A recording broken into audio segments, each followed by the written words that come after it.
Alfa Industrial, até a própria logo, né? Nós temos o símbolo da engenharia, nós temos uma lâmpada, né?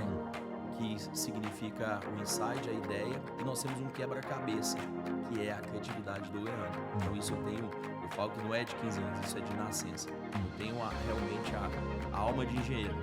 Então assim, a democratização da engenharia, ela está alinhada com a tecnologia.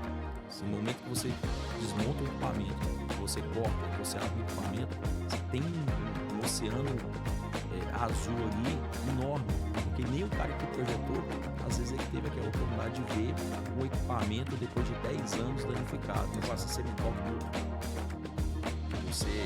eu vou conversar com a minha engenharia, e aí manda uma...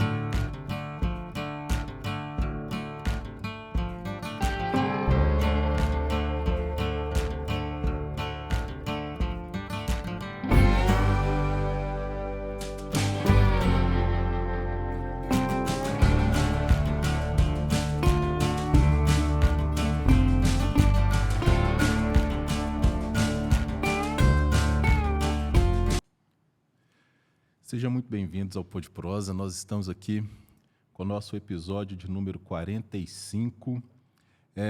E este episódio ele faz parte aí de uma sequência muito especial. Afinal de contas, nós estamos, neste mês de agosto, comemorando 1 ano de Pod Prosa. Tem sido assim, desafiador para a gente, mas, ao mesmo tempo, muito satisfatório permanecer aqui toda semana, cada episódio, contando um pouco, conhecendo pessoas.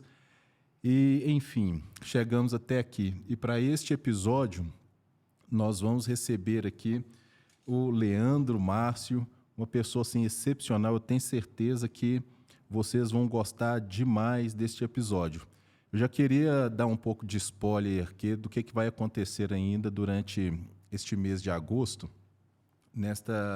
neste mês especial do Pod Prosa. Então, o nosso próximo episódio, o episódio aí de número 46, vai ser eu do outro lado. Eu serei entrevistado, vai ser uma parceria aqui, o Pod Prosa com Tecnologia em Curso. O Fernando vai estar aqui me entrevistando. Eu tenho certeza que também vai ser assim, um episódio super especial. E, assim, faça o seguinte, para você que está aqui nos acompanhando até hoje e ainda não se inscreveu no canal, então se inscreva no canal, já manda este conteúdo aqui, manda este vídeo para um número maior de pessoas que você puder. Vamos fazer com que este episódio, de uma maneira especial, chegue aí para um número grande de pessoas. Por quê? Porque neste episódio nós vamos falar sobre aí 2 mundos extremamente, vamos dizer assim, a princípio antagônico, mas nós vamos juntar esses 2 mundos porque é necessário. Vamos falar da engenharia e vamos falar sobre também a inteligência artificial, porque é a revolução do momento, né? Mas vamos lá. Leandro, seja muito bem-vindo. Muito obrigado. Eu queria muito que você se apresentasse, fique à vontade. A casa é nossa, né? Nós estamos aqui na The House Podcast, a casa do podcast. Então, é muito especial estarmos aqui e é muito especial receber você. Muito obrigado por ter aceito este convite, estar aqui conosco. E, assim, conte um pouquinho para nós quem que é Leandro Márcio. Até o final eu vou aprender. Não esquenta na cabeça, não. Pessoal, muito obrigado. O Regis, muito obrigado. Eu espero que as pessoas gostem. Vamos lá. Eu, hoje, 46 anos, já estou aí há 32 anos na área da indústria. Tenho uma relação muito pessoal com a engenharia. E isso começou lá nos meus 15 anos de idade. E com uma situação mais focada eu sempre tive essa criatividade desde criança. Então, um belo dia eu vi uma turma de amigos chegando do Senai e aquilo ali brilhou meus olhos quando eles tiraram uma peça da mochila e era um plumo, eu lembro como se fosse hoje. Era um plumo de pedreiro, não conhecia materiais, então eu lembrava muito o ouro e perguntei o que é isso. né? Eles falaram, cara, isso é um processo de transformação física. Aí aquilo ali, nossa, que coisa legal. E aí eu fui buscar, né, informações do Senai, contrário à minha mãe, né, que não queria, que achava que peão, né, funcionário, chão de fábrica, essas coisas. Mas eu fui lá, né, gostei, fiz a inscrição, me interessei, fiz um curso de ajustagem lá em 1995. E aí começou o meu contato com a transformação mecânica, a manufatura que nós conhecemos hoje. E eu tive o privilégio, né, de ter professores, instrutores do mais alto nível, né, de conhecimento e eram professores na ativa. Então, eles ainda trabalhavam na indústria. Então, isso era fantástico, porque entregavam o que eles aprendiam no chão de fábrica.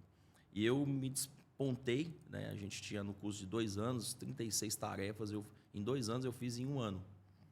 Então, ali eu já vi um dom, né, que o meu instrutor André, ele falou, Leandro, usinagem, manufatura sem a criatividade não funciona. Você é um cara extremamente criativo, então segue esse caminho. E aí começou a minha jornada, né? Eu passei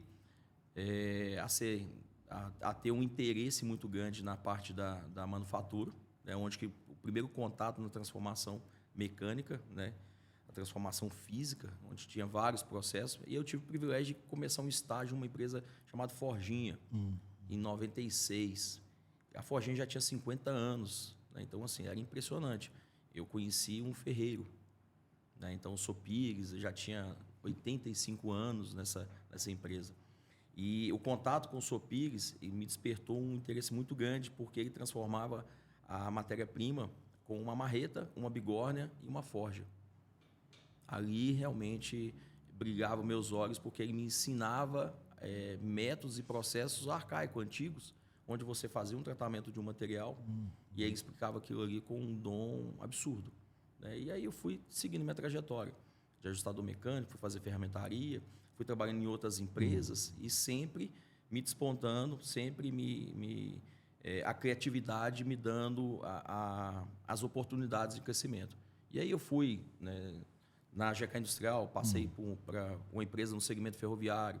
O segmento ferroviário é um segmento assim, de muito desenvolvimento, porque é uma área muito antiga e tem poucos desenvolvimentos dentro do Brasil, porque a tecnologia veio dos Estados Unidos, veio da Inglaterra e as pessoas não tinham muita facilidade em estar desenvolvendo. E eu, como sempre criativo, né, então sempre ousado, eu sempre tomava a frente das coisas. Por que fazer dessa forma?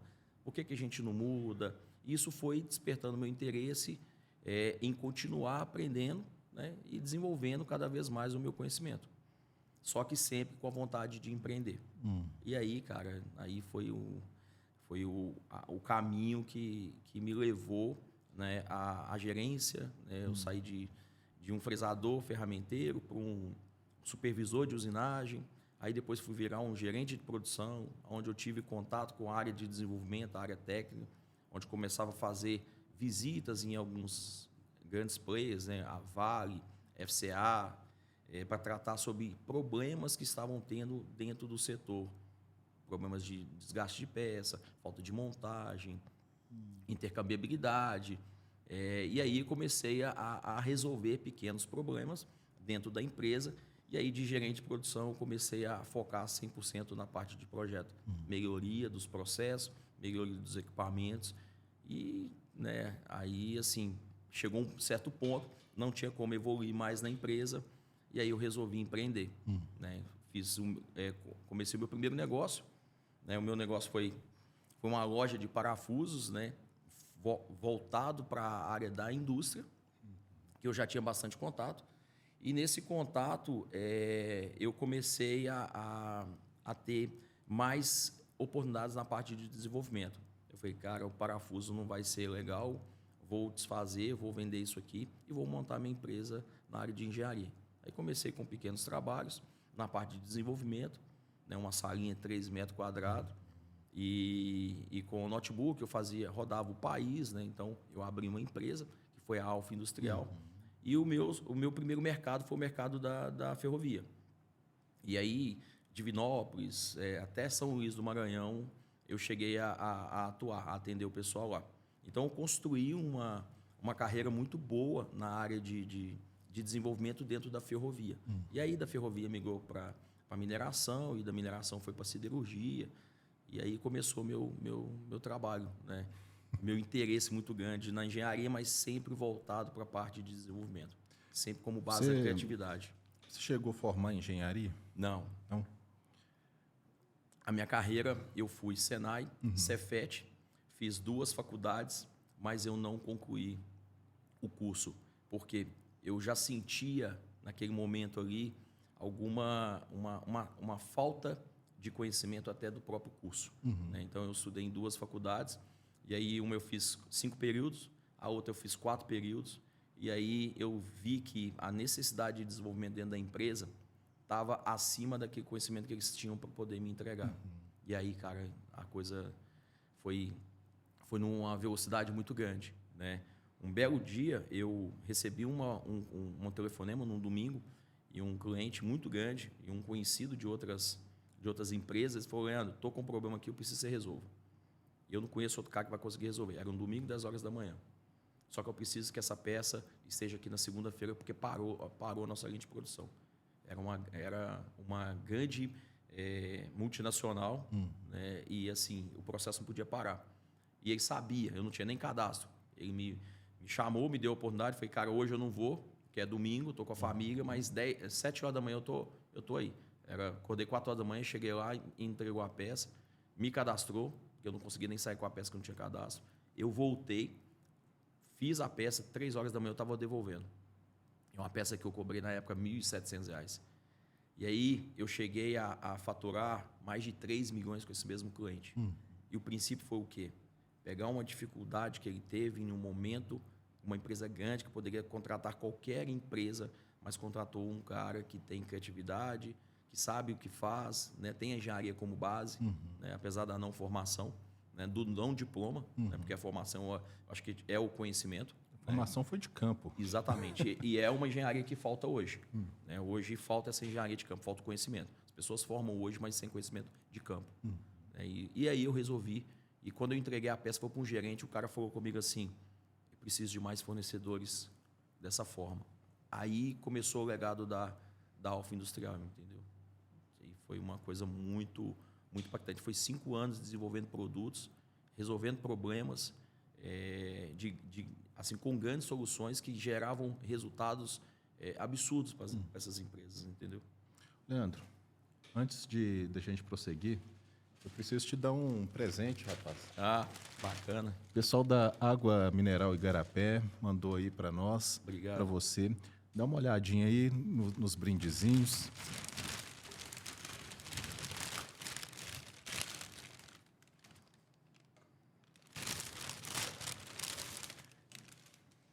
Essa turma lá também. Nós somos quase vizinhos. Isso aí. Muito bacana. Muito bom. Obrigado. Isso aí. Vou colocar aqui.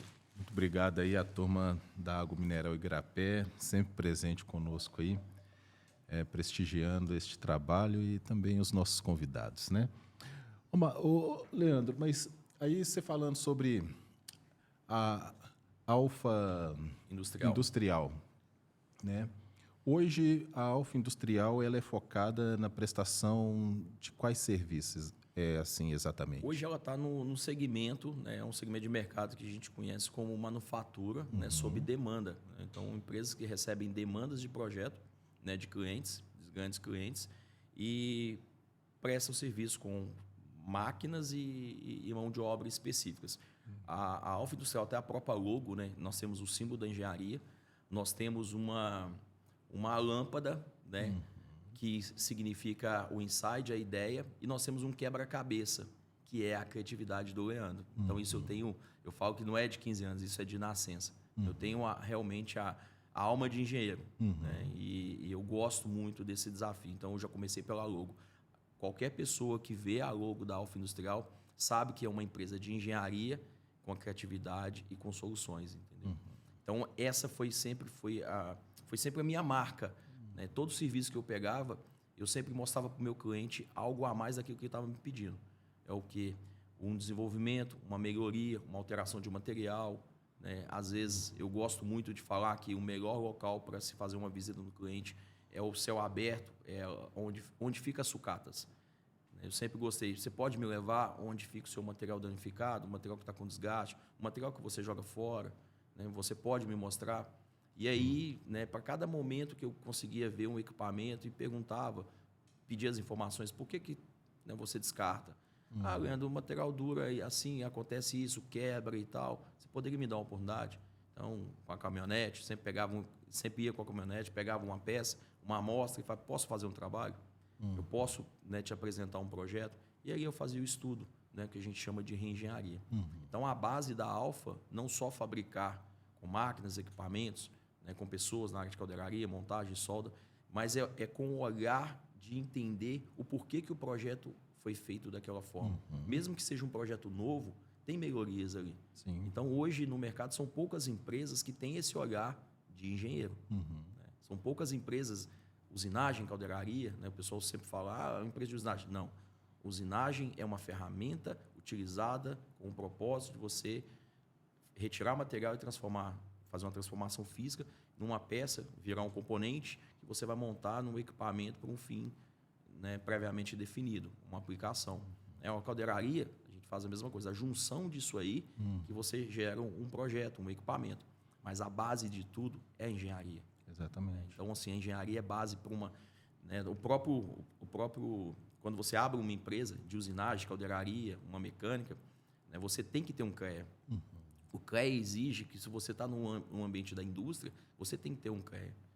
E se você abre um CNPJ para a indústria, você tem que ter um engenheiro. E quantas pessoas têm isso? São pouquíssimas. Então, são poucas empresas. Nós temos empresas de projeto com foco em projeto, mas não empresas de projeto com base de engenharia e que entregam o projeto na forma construtiva, da forma correta que tem. Isso falta no mercado. Isso aí realmente é um campo ainda que dá para ser explorado, né? Muito. Ou seja, a engenharia, muitas das vezes, ela é deixada de lado nesses pontos, né? E, às vezes, a gente pode gerar uma melhoria aí simplesmente na pergunta ali do porquê. Por que que é assim, né? A gente já tinha até falado previamente, né? Aquela história de, porque sempre foi assim, às vezes não convence, ou às vezes é muito pequeno, né, diante de tudo que a engenharia pode, de fato, oferecer. Então, por exemplo, você troca ali uma peça ou um componente, você substitui um material com uma ciência envolvida ali. Às vezes você traz melhoria, durabilidade, você traz economia. Sim. Tudo isso está dentro do pacote da engenharia, né, E Leandro? hoje, né, a engenharia, né, ela está sendo colocada como um custo. A engenharia está sendo colocada como um custo. Né? E eu sempre defendi que a engenharia é o lucro da empresa. Porque a engenharia é a base sólida de qualquer projeto que se faz dentro de uma indústria. Você tem que ter um engenheiro com o olhar do projeto, mesmo que o projeto não seja feito pela sua empresa. E este ponto é interessante. Eu até queria que você explorasse bastante, ou explorasse, né, essa premissa. Por que você considera assim, que a engenharia ela faz parte do lucro da empresa? Por que eu estou te perguntando isso? Porque, às vezes, em muitos cenários, a engenharia ela acaba sendo simplesmente um custo. Né? A equipe da engenharia ela é cara, entende? Para que esteja atuando nos moldes convencionais da coisa. A partir de qual momento que, de fato, essa equipe de engenharia ela pode virar a chave? Ela para de ser um custo, né? Simplesmente para um apagar de incêndio e vira essa chave. Não, agora ela faz parte do lucro cessante realmente do negócio. Eu acho que começa lá do momento que o empresário ele decide montar uma indústria. E, às vezes, ele monta uma indústria e coloca os equipamentos, os operadores para o equipamento, a caldeiraria, o soldador, e ele esquece da parte mais importante. E ele descobre isso no decorrer do processo, porque às vezes ele tem uma oportunidade e alguma empresa grande, estou com uma demanda de serviço, monta uma empresa. Às vezes, ele tem essa expertise, né? Foi um torneiro, foi um fresador, foi um caldeireiro, e ele monta um negócio. Ele tem conhecimento prático da fabricação. E aí, um belo dia, um cliente vira para ele e fala assim, você tem o CREA? Ele pega um equipamento, que o equipamento é de içamento. Você tem um CREA, um equipamento de risco, eu preciso que assine. Algumas empresas não aceitam se não tiver um engenheiro né, para assinar os projetos, ela não aceita. E ele descobre isso no andar da carruagem, né, no andar do processo dele. E o que ele vê? Que se ele, quanto que é o salário de um engenheiro? Aí ele consegue com muito custo, ele vai lá porque a empresa impõe para ele que é necessário de acordo com os padrões dela. E ele coloca o engenheiro. Só que ele não tem o setor de engenharia como um setor de criatividade, um setor de desenvolvimento. Ele acaba colocando aquilo ali como custo e já fica... né, eu não tenho desenvolvimento dentro da minha empresa, eu não tenho um P&D.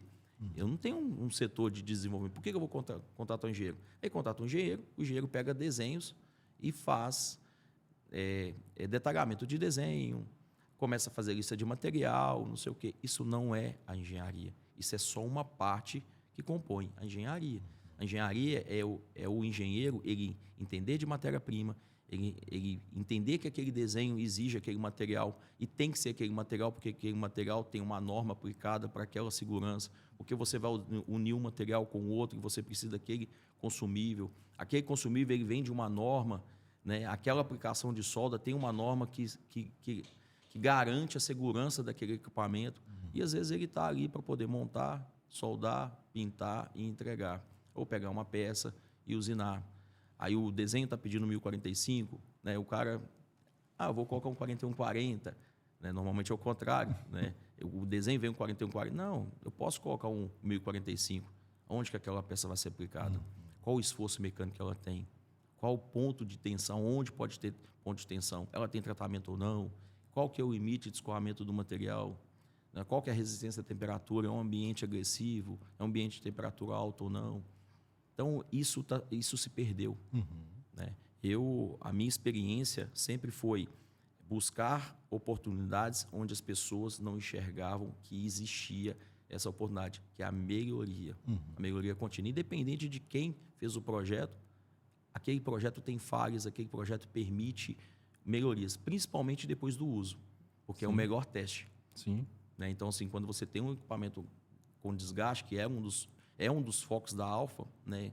Fazer a manutenção e não só corrigir de acordo com o projeto, mas no momento que você desmonta o equipamento, que você corta, você abre o equipamento, você tem um oceano azul ali enorme, porque nem o cara que projetou, às vezes ele teve aquela oportunidade de ver um equipamento depois de 10 anos danificado. Exato. Qual que é a reação do material? E também se você atacar, né, por demanda, imagina só, o fabricante, às vezes, ele não vai saber exatamente qual que vai ser a aplicação do equipamento dele. Uma coisa é ele projeta, ele vende, ele entrega. Só que agora, como que vai funcionar na empresa de A a Z? Cada empresa tem a sua aplicação, tem a sua necessidade. Né? Isso eu falo que é o ciclo, né? Uma coisa, quando você é solicitado para fazer um projeto sobre uma demanda de um cliente, ele te passa algumas informações básicas, mas nem sempre aquilo que ele coletou no chão de fábrica, né, é o real que vai acontecer. Então, as empresas de projeto, ela também tem essa parte que é só depois de um período grande que você vai saber realmente como que o material se comportou. Você não consegue todos os dados, entendeu? Verdade. Então, assim, a engenharia ela é fundamental para ela virar lucro dentro da empresa quando você coloca o engenheiro para exercer a função que ele estudou para exercer. Isso gera lucro. Porque se ele não tiver demanda, quando a empresa, que é uma empresa de usinagem, ou caldeiraria, ou montagem mecânica, ele falar que ele tem um engenheiro, ele não tem só um profissional, ele tem um departamento que desenvolve produtos. E como colocar isso no mercado hoje? Né? Quantas empresas de usinagem, caldeiraria, você tem um engenheiro trabalhando com desenvolvimento e melhoria dos processos? Exato. Até o mercado. O mercado, ele te paga porque você tem uma usinagem de caldeiraria. Então, ele sempre vai te enxergar como usinagem de caldeiraria. Agora, quando você fala, eu tenho um departamento de engenharia e eu quero demandas de engenharia, eu estou com um projeto seu e eu identifiquei que o seu projeto ele tem algumas falhas e eu posso te sugerir uma melhoria. Com isso, você faz o quê? Você está pegando o seu profissional, que você está investindo nele, e você está transformando ele em em resultado financeiro para a empresa, porque ele está melhorando seu equipamento. Exato, exato. Não, e aí você tem outros ganhos, né, ô Leandro? Você tem valores agregados aí também, né? Te Ou diferencia do concorrente. Exatamente. Né? Porque às vezes é pagar 1.000 para o cara que vai só me usinar a peça é uma coisa. Não, mas eu vou pagar 2.500 porque esse cara ele me ofereceu melhoria. Tem uma coisa muito interessante. Eu sou muito fã, né, da Europa, né, principalmente alguns países ali, Alemanha, né, questão bélica, né, Suécia. Então, assim, são referências na mecânica, na área da engenharia. Então, se você, né, perceber, a Itália, né, a Alemanha, a Suécia, tem muitos projetos, né, até mesmo os Estados Unidos, tem muitos projetos que vêm dessas regiões para cá. E o que a gente faz? O quanto que o Brasil desenvolve em engenharia? O quanto que o Brasil é respeitado em engenharia mecânica, engenharia de construção? Algumas empresas elas compram tecnologia de fora, colocam aqui dentro e viram referência. Mas não foi porque elas construíram. Elas adquiriram o acervo técnico, trouxeram para o Brasil para poder dar segurança. Né? Eu trabalhei muitos anos em uma empresa, né, que a Valorec, né, e a Valorec tinha como base a Alemanha. Foi construída, criada, nascida na Alemanha. E a maioria dos materiais vinham da Europa. Né? E aí, como que eles faziam para fabricar os equipamentos com prazo curto? Onde que gera a oportunidade de engenharia. E aí, através dessa faquinha, né, uma lâmina de etiquetadora automática, que é uma americana, não tinha ninguém para poder fabricar. Porque aí você precisa desenvolver o material, você precisa soldar um material, um tungstênio, e você precisava fazer isso em menos de 24 horas. Quem que o cara vai procurar? Quem ele lembrar que tem todo o conhecimento necessário para fabricar um equipamento em tempo recorde, mas com fundamentação de engenharia para aplicação. E deu muito certo. E através dessa faquinha nós pegamos equipamentos de 15 toneladas de fabricantes aí alemães, que o nosso estudo gerou um resultado que mostrou que o material que eles utilizaram para aquele equipamento não era um material adequado. E quem que achou, quem que desenvolveu esse estudo, quem que criou essa oportunidade? A Alfa Industrial. Aquilo ali deu uma visibilidade, né? O quanto que a engenharia que começava com o Leandro, né, passou para outros engenheiros que trabalhavam na empresa e a gente chegou em resultados impressionantes. Aí tem um detalhe, né, Leandro? O engenheiro ele não pode ter preguiça, né? De jeito nenhum. Principalmente a questão da pesquisa, né? Ou seja, tem que ser um pesquisador, né, Leandro? Porque, assim, eu vejo que tem alguns colegas que às vezes falam, mas eu não gosto de ler. Eu não gosto desse negócio. Mas é necessário partir para esses caminhos aí para que a gente consiga ver o que há de novo, qual que é a tecnologia mais moderna, o que está acontecendo de novo no mercado. A gente tem que dar um jeito de atualizar, né? Ou seja, porque tem muita coisa acontecendo e de repente você fica para trás justamente por causa desta deficiência. Não gosto de ler, não gosto de fazer uma pesquisa.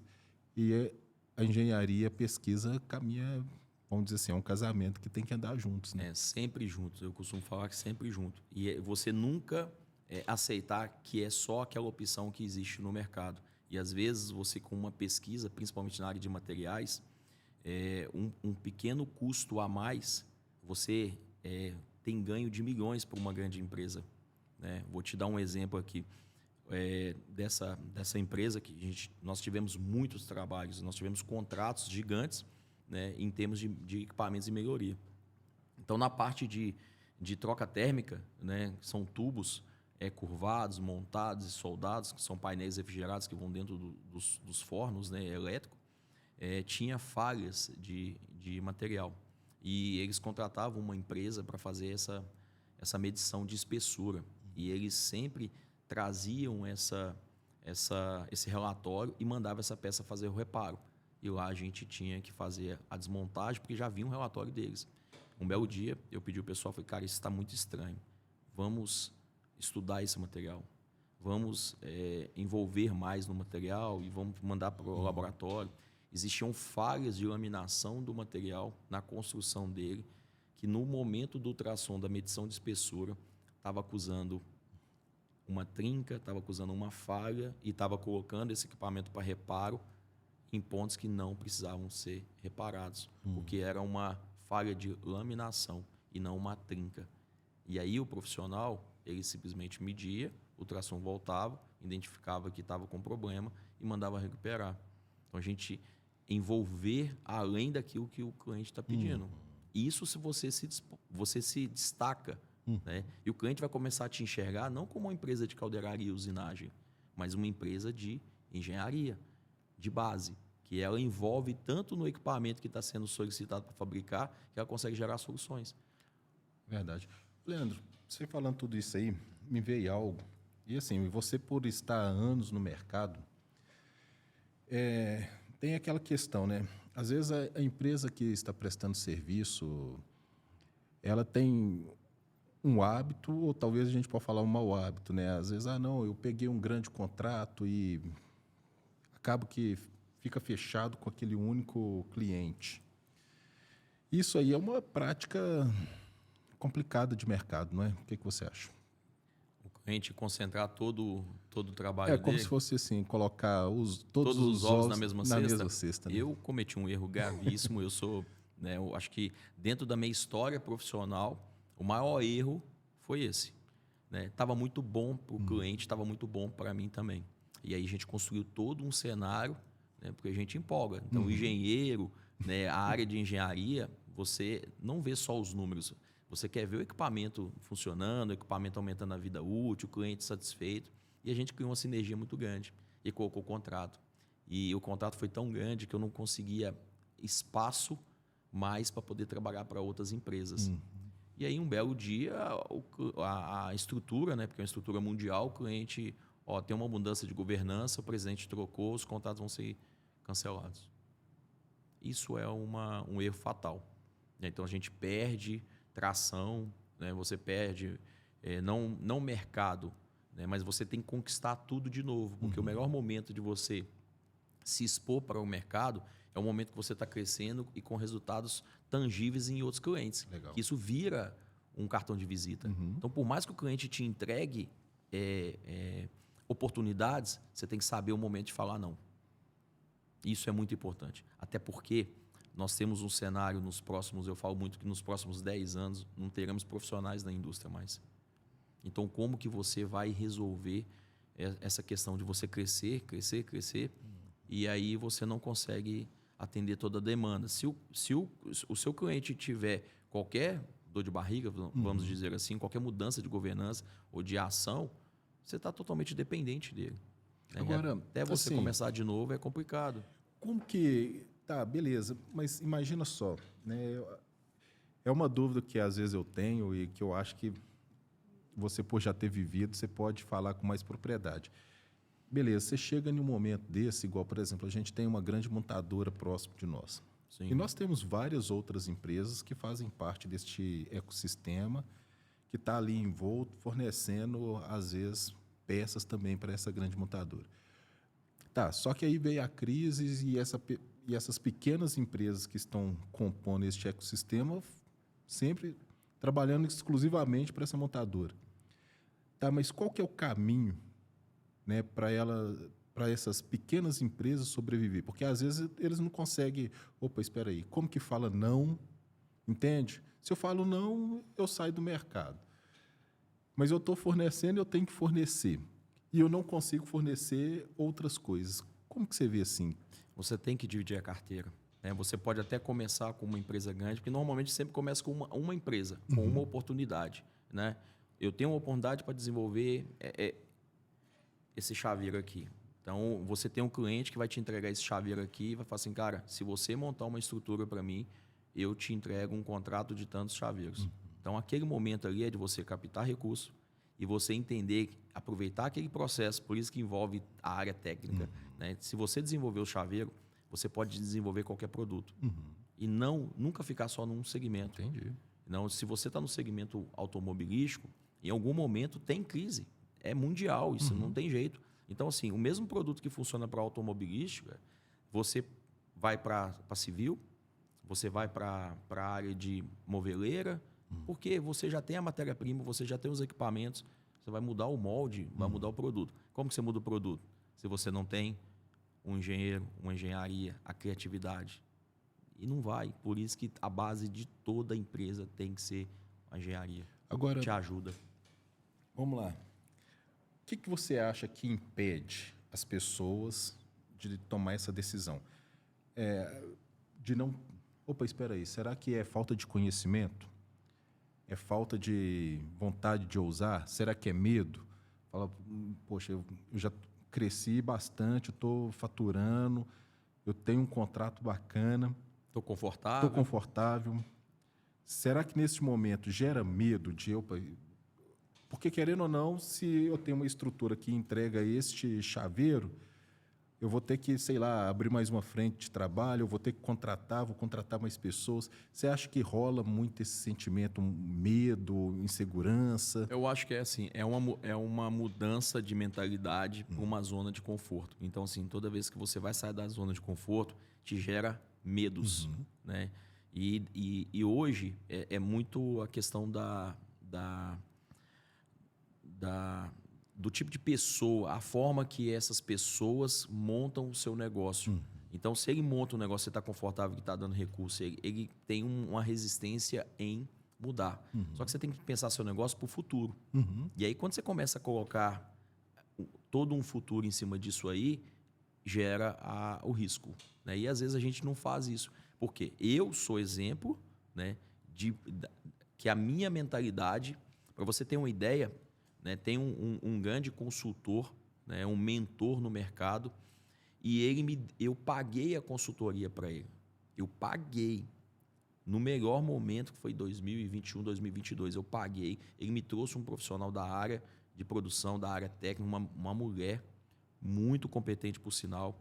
E ela falou comigo assim, Leandro, muito bacana, sua empresa é impressionante, seus números são impressionantes. O que você construiu em 2 anos, empresas demoram 5, 6, 10 anos para construir. Só que você está correndo um risco muito grande, que é a concentração. Mas eu tinha contrato, né, os contratos eram valores bons, eu tinha escalabilidade dentro desse contrato, tinha previsibilidade de aumento, então a gente continuava fazendo investimento, mas em um único cliente. Então o cérebro da gente trava. Por que eu vou mudar se está dando tão certo? Então tem que buscar conhecimento.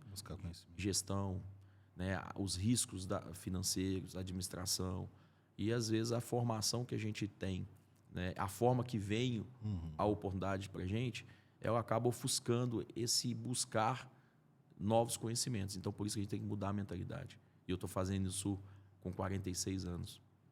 Né? Então, assim, tem muita mudança que aconteceu. E essas mudanças vêm após traumas. Né? Então, eu tive um trauma muito grande na empresa, mas eu falo que o meu maior ganho, né, da Alfa Industrial foi a experiência, que foi muito grande. Né? E está sendo muito grande. Mas eu já tomei ações, já estou mudando mentalidade, eu já estou buscando consultorias, eu estou buscando mentorias. Né? Então, tem um professor aí, professor Renato, né? Grande abraço para ele. É um cara que está ajudando a abrir, né, a mente para poder buscar novos mercados, novos negócios. Né? Então, a gente está caminhando para isso. E ninguém cresce sozinho, né? De forma alguma. De forma alguma. Você tem que dividir. Tem que dividir. Né? Então, se a concentração de poder, né? Então, às vezes você não delega, você delarga as coisas. Então, está crescendo, está tudo certo, tem contrato, está todo mundo rodando, RH contrata, RH demite. Só que é um deslize do mercado e você não está preparado. Então, é nunca trabalhar para o mesmo mercado. É você sempre trabalhar ou mineração, ou aço, né? Às vezes os dois ali convergem por causa da commodity, mas tenta desenvolver, tenta colocar um outro produto, porque eu sempre falo que quem está na construção, lá na base, na ferramenta, né? No torno, na solda, ele tem muito conhecimento prático, mas se você tiver uma engenharia bem montada e você quiser realmente desenvolver produto, não tem ambiente melhor. Agora é como juntar essa engenharia, né? Os engenheiros de hoje, a maioria dos engenheiros de hoje estão trabalhando com sistemas. Eles estão trabalhando com dados, né? Com estatística, com planilhas. Poucos engenheiros calculistas têm no mercado hoje. Isso é raro. Verdade. Né? O cara que pega a engenharia de base, vou construir, vou calcular, vai resistir. Você pode colocar essa dimensão, você pode aplicar, você pode colocar a essa exposição que o material vai suportar tantos anos, que o material não vai trincar, que o material com ciclo térmico. Então, são N fatores que se perderam. Não tem. Né? Agora, vamos trazer um assunto aqui, que é a inteligência artificial. Eu acredito que você gosta deste tema. Estou gostando bastante nos últimos tempos aí. Como que nós vamos fazer para juntar aí, fazer esse casamento, engenharia e inteligência artificial? Você acha que é um casamento que tem chance de dar certo? Ou você acha que vai gerar incômodo e resistência? Qual que é a sua visão? Eu acho que já está gerando muita resistência, né? Mas às vezes as pessoas não entendem o que é uma inteligência artificial. Mas a primeira coisa que vem na cabeça das pessoas é que a inteligência artificial ela vai criar riscos para as pessoas. Mas a inteligência artificial ela não tem volta mais. Agora é só, cada vez mais, ela ter mais capacidade né, de evolução. Né? Então, a gente está num cenário que ou a pessoa se adapta a essa ferramenta, essa cultura, ou vai se perder. E como que a engenharia hoje ela se comunica com a inteligência artificial? O humano não pode ser substituído, mas a inteligência artificial ela pode ser uma extensão do seu raciocínio. Não é você hoje, né, o ChatGPT, você manda lá uma pergunta, você não vai construir um equipamento em cima da resposta dele. Existe por trás daquilo ali todo um sistema, né, de dados para te informar de forma pontual algumas informações que estão lá disponíveis numa matéria na internet, numa tese, alguma coisa assim. Mas você tem que usar ela de forma estratégica, ela como uma extensão do seu conhecimento. Senão não tem resultado factível, não. Entendeu? Como seria isso? Hoje, grandes volumes de dados, né, você tem a IA hoje é uma leitura de grandes volumes de dados. Mas como que esses dados chegam para você? E que informação que você quer? Se você perguntar qual o melhor material para poder usar num eixo, ele vai te falar um 4140. Mas estende essas perguntas. Continua, eu vou aplicar no equipamento assim, assado. Cara, se perdeu. Ela não vai continuar, mas ela pode responder sobre o material, mas que qualquer catálogo que você entrar na internet ali, ou qualquer norma, você vai ver lá as aplicações do 4140. Isso está disponível para todo mundo. Agora, você aplicar o material, você tratar o material e você dimensionar esse material para uma aplicação, exige criatividade. Hoje a IA não é criativa, mas você consegue, existem ferramentas, existem métodos que a gente já está conseguindo extrair essa proximidade com o raciocínio humano. Né? É uma área que eu estou, dentro da Alfa Industrial, desenvolvendo. Entendeu? Era justamente isso que eu queria te perguntar. Como que vocês hoje da Alfa vai estar fazendo essa junção? Porque eu acredito o seguinte, você tem que utilizar as ferramentas a seu favor. Então, de um lado você tem a indústria e de outro lado você tem o conhecimento dessa tecnologia moderna, que é a inteligência artificial. Como que vocês hoje estão juntando estes dois mundos? Hoje a inteligência artificial, o foco dela é gerar informações partindo de um grande volume de dados. Como você colocar isso dentro do nosso segmento? O que nós temos de setores hoje? Nós temos setor de orçamento. Né? O setor de orçamento é um setor muito crítico, porque o setor de orçamento dentro da indústria ele exige várias pessoas com vários conhecimentos específicos para que somem informações, né, de fabricações, de processos de fabricações, para você gerar um resultado final. Mas se a gente perguntar assim, qual que é a certeza de um orçamentista, qual que é o grau de certeza de um orçamentista quando ele faz o cálculo? Né? Matéria-prima, você extrai. Volume, peso específico, do material adequado, preço por quilo, você consegue. Mas os processos produtivos? quantos processos que tem dentro de um projeto? Como que você vai trabalhar com essa quantidade de informações? Existem planilhas de Excel, mas você calcula velocidade de corte, profundidade de corte, avanço num torno. Mas se tiver um volume enorme de orçamentos, como que o cara faz hoje? Dentro da minha empresa, e na maioria das empresas ele faz a estimativa. Eu já fui torneiro, hoje eu sou orçamentista, eu sei que essa peça, o profissional vai gastar 5 horas. Cara, como que ele chegou nessa conta? E aí ele tem dezenas e centenas de orçamentos que ele faz no mês. Então, hoje a gente já está aplicando, né? É um desenvolvimento que eu estou fazendo. Eu, Leandro, estou desenvolvendo, né, um projeto, né? São vários projetos que hoje eu já tenho condições, né? A gente já está num MVP dentro da própria empresa fazendo orçamentação com inteligência artificial. Legal. Então, é um processo, está em evolução, não está 100% validado, mas eu estou usando a própria empresa para poder aprimorar, para a gente chegar no produto final. Mas quando chegar, ele vai ter a capacidade de você entregar um desenho, ele extrai a matéria-prima, ele extrai o processo produtivo, ele principalmente identifica erros através de normas, porque a norma é a base de tudo, a engenharia é a base de tudo. Então, quantas vezes que a gente pega um desenho e o desenho não tem algumas informações? E aí você tem uma ferramenta que ela consegue fazer um checklist de forma absurdamente rápida e te falar que está faltando a matéria-prima, que está faltando uma informação técnica, está faltando uma cota. Às vezes o cara perde tanto tempo fazendo parte do processo que lá no final ele vai ver que está faltando uma medida. Aí você tem que devolver para o cliente. Então, sim, hoje um carro-chefe, né, um ponto extremamente estratégico, nós estamos trabalhando na parte de orçamento, mas é um deles. Que bacana. Não, e você acabou respondendo o que eu ia te perguntar, né? Se realmente se essa inteligência aí que vocês estão desenvolvendo, se ela fazia essa leitura do desenho e a partir dessa leitura ela começa ali, por exemplo, identificar e definir quais que são os processos. Ah, não, é usinagem, é caldeiraria, a hora para usinagem seria isso. Partindo deste material bruto, então você consegue ter essa peça finalizada com tantas horas de serviço? Sim, sim. Mais ou menos por aí.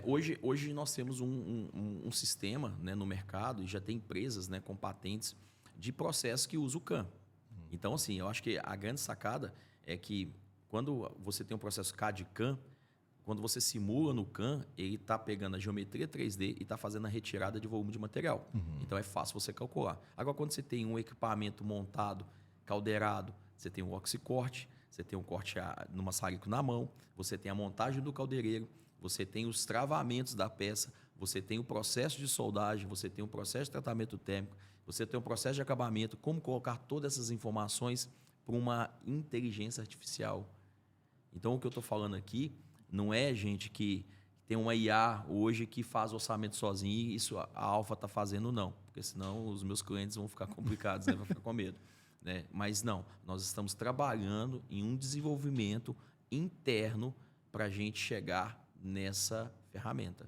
Né? Nessa ferramenta. Isso é uma das ferramentas que nós estamos trabalhando lá internamente. Isso já está bem avançado. Né? A gente está com o processo de patente, já deu entrada, já tem algumas coisas funcionando, mas isso leva um tempo.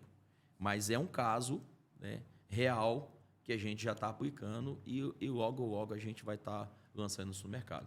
Show. Entendeu? Agora, assim, você está patenteando.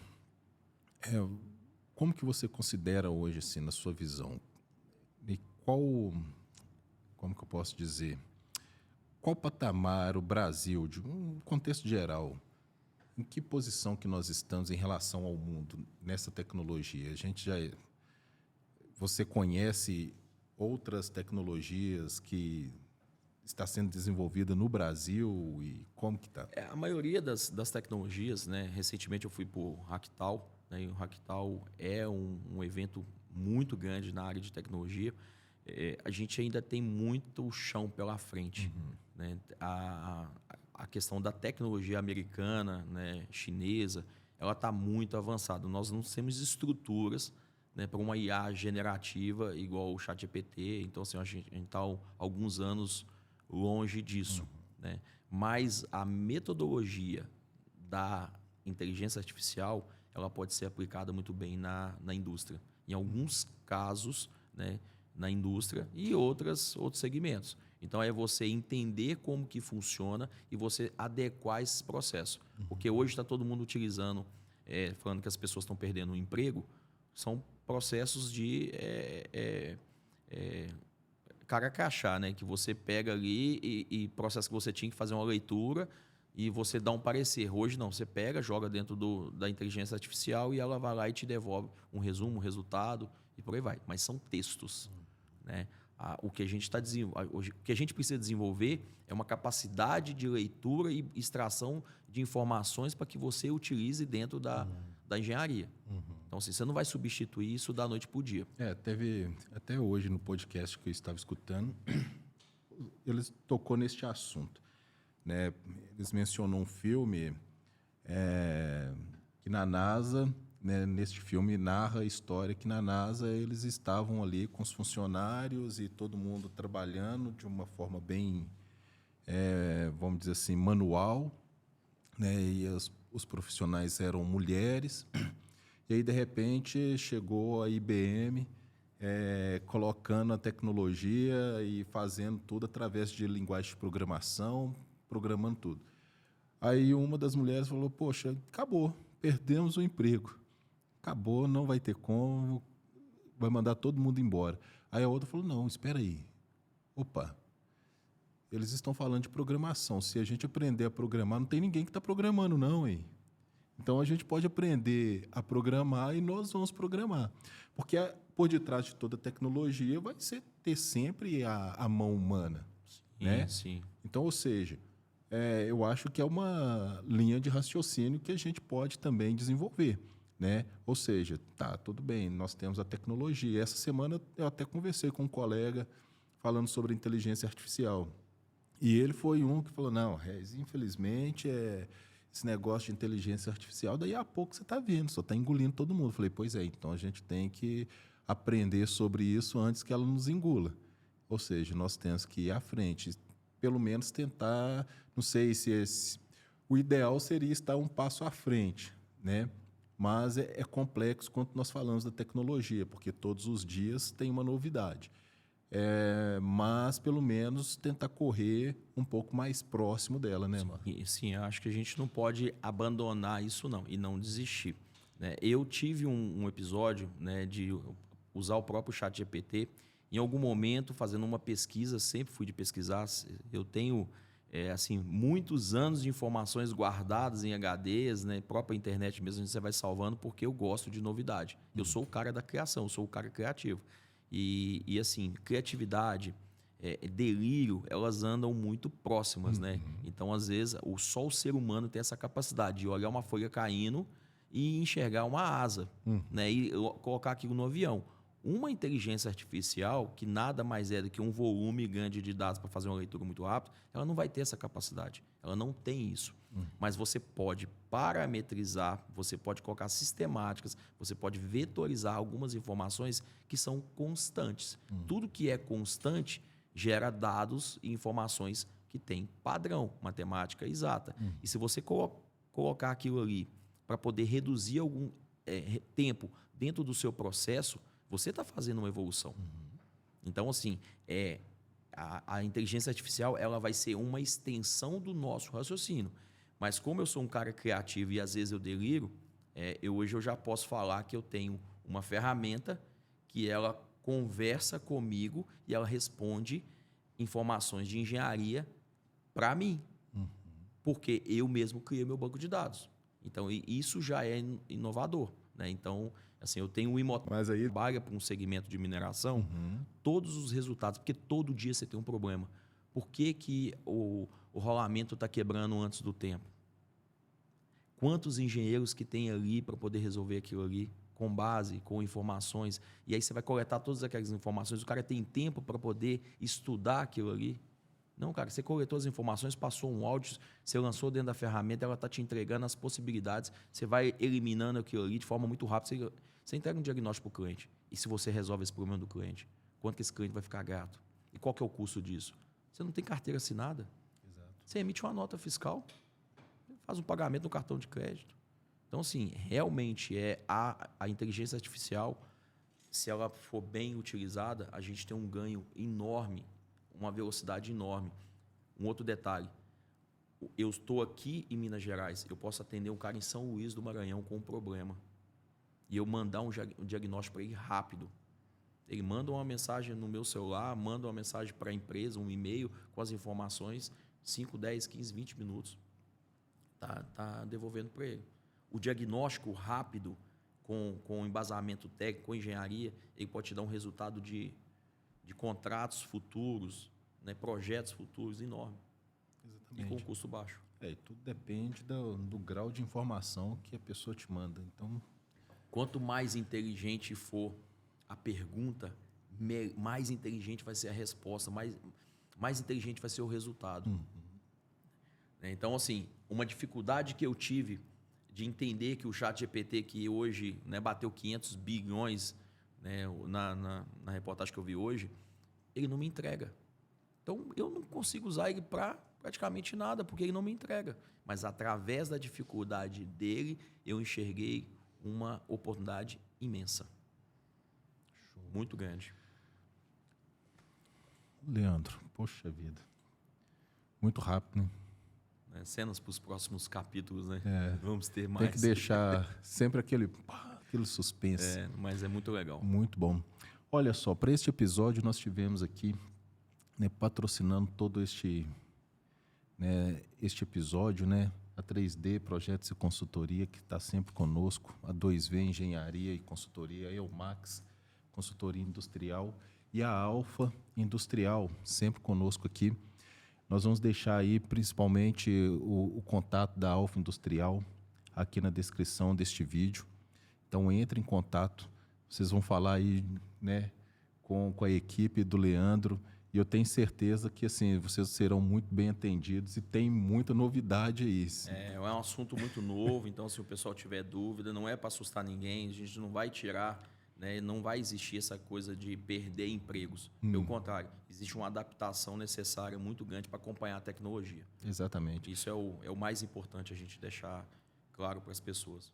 E o termo que você utilizou aí, que eu acho que fica muito bacana e até de ser dito, que a inteligência artificial ela é uma extensão do raciocínio humano, do conhecimento humano. Então, ou seja, a tecnologia está aí, nós querendo ou não, está. Agora, a gente tem que utilizar toda essa tecnologia ao nosso favor. Então, ou seja, nós vamos continuar precisando das pessoas que façam pergunta para a inteligência. Nós vamos precisar do rapaz que está indo lá na máquina ver qual que é o defeito. Nós vamos precisar das pessoas. Então, ou seja, para atender o telefone quando a mensagem chegar.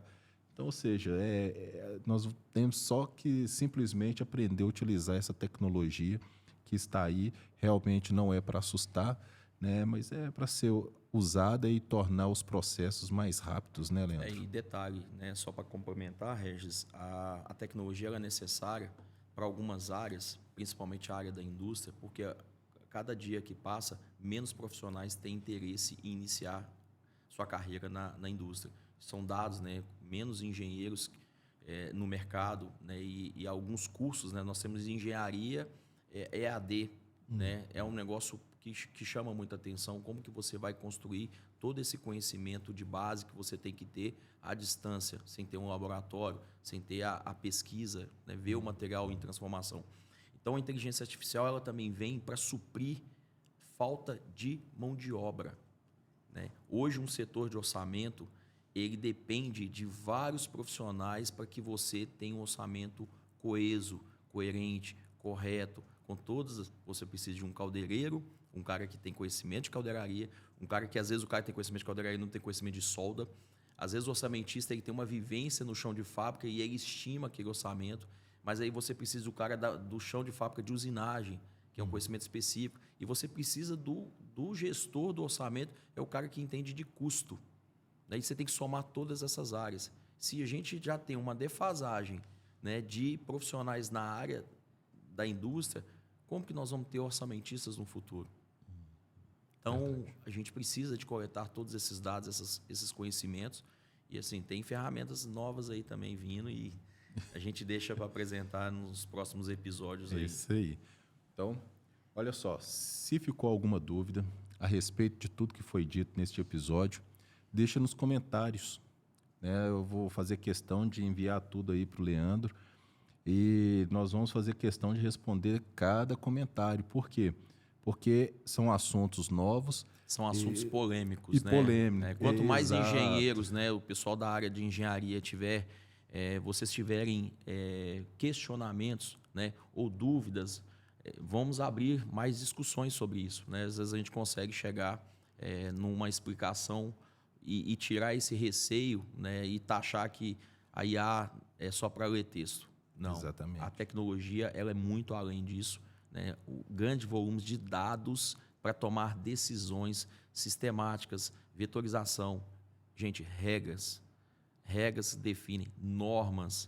Quantas normas têm que ser colocadas para a gente exercer um processo dentro da fabricação? Como que você consegue lidar com todas essas normas ao mesmo tempo? Porque elas se completam, né? Então, para cada equipamento, você tem no mínimo 2 ou 3 normas que têm que ser aplicadas nos desenhos. Não, é para a criação de uma EPS, né? Perfeito, perfeito. Pensa, quanto procedimento que nós temos que ter ali. Quantos profissionais envolvidos para criar uma EPS? Exatamente. Né? Não é só o seu soldador, mas é o N1, né? Você tem o N2, você tem um laboratório que vai fazer os ensaios mecânicos, né, para poder validar o seu corpo de prova. Quantas pessoas hoje estão fazendo isso? Então, assim, a democratização da engenharia ela está alinhada com a tecnologia. É isso aí. Leandro, muito obrigado. Eu que agradeço. Muito obrigado mesmo. Assim, sensacional, cara. Uma hora que passou assim voando. O tema é muito E com muito conteúdo, muito conteúdo. Eu tenho certeza que não nos faltará oportunidades realmente para estar aqui. E tudo depende de vocês. Se vocês quiserem aí que o Leandro volte, faça perguntas e questionamento. Vamos trazer ele aqui para responder cada um deles. E porque o assunto é interessante, eu acho polêmico, que né? é polêmico, muito polêmico e pertinente, né? Sim. Ou seja, atual. E é muito bacana ter uma pessoa como você aqui para poder esclarecer tudo isso, o que nós estamos vivendo. Eu costumo dizer que às vezes a gente fica tão ali preso de frente para o computador e trabalhando e fazendo sempre a mesma coisa, que a gente não se abre para as novidades que estão acontecendo, às vezes, paralelo a nós aí, e que está solta aí no mercado. Então, assim, o podcast serve para isso também, justamente para trazer pessoas assim como você, que está nessa área da tecnologia, da criação, criando recursos. E, no fundo, é sempre o seguinte, você só está querendo responder uma pergunta que não tinha resposta até então. Essa aí que é engenharia, né? É isso aí. É engenharia com tecnologia. Exatamente. Então, a gente respeitar o raciocínio humano sempre. O ser humano não é substituível, não tem jeito. O raciocínio nosso, a inteligência nossa, os nossos neurônios são reações químicas, não são cálculos matemáticos. Então, sempre vai ter humano para poder conduzir a inteligência artificial. Isso não tem como questionar. É verdade. Muito obrigado. Eu que agradeço aí. Até a próxima.